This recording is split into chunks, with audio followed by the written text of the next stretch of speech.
যশোরের মনিরামপুর উপজেলার রাজগঞ্জ বাজারে সরকার নির্ধারিত দামের চেয়ে বেশি দামে এলপি গ্যাস সিলিন্ডার বিক্রির অভিযোগ উঠেছে। ডিলার, পরিবেশক ও খুচরা বিক্রেতাদের গড়ে তোলা সিন্ডিকেট কৃত্রিম সংকট তৈরি করে বাজার নিয়ন্ত্রণ করছে। প্রশাসনের অভিযান থাকলেও ভোক্তাদের কাছ থেকে বাড়তি টাকা আদায় থামছে না।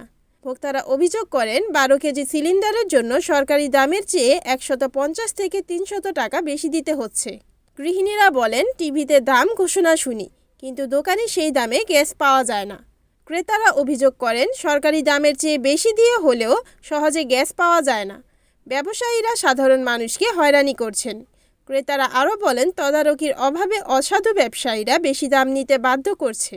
বাজারের ক্ষুদ্র ব্যবসায়ীরা বলেন, অতিরিক্ত দামের বোঝা ভোক্তাদের ঘাড়েই চাপানো হচ্ছে। এদিকে গত 2 দিন আগে সভাপতি Rajganj press club Facebook ID থেকে রাজগঞ্জ বাজারে এলপি গ্যাসের দাম 12 কেজি আজ 1500 থেকে 1600 টাকা, যার সরকারি ক্রয় রেট 1250 টাকা। এক সপ্তাহ আগে জনগণ কিনেছে 1280 টাকা। হচ্ছে কি? এ বিষয়ে মেসার্স শাহরিয়ার এন্টারপ্রাইজের মালিক আলমগীর কবির কি বলছেন? আমি একজন বৈধ গ্যাস বিক্রেতা। আমি লাইসেন্স নিয়ে গ্যাস বিক্রি করি রাজগঞ্জ বাজারে। আবার এই বাজারে অনেক ব্যবসায়ী আছে যারা লাইসেন্স নেই, তারাই গ্যাস বেচে, সরকারকে কোনো ট্যাক্স দেয় না, লাইসেন্স করে বাড়তি দামে।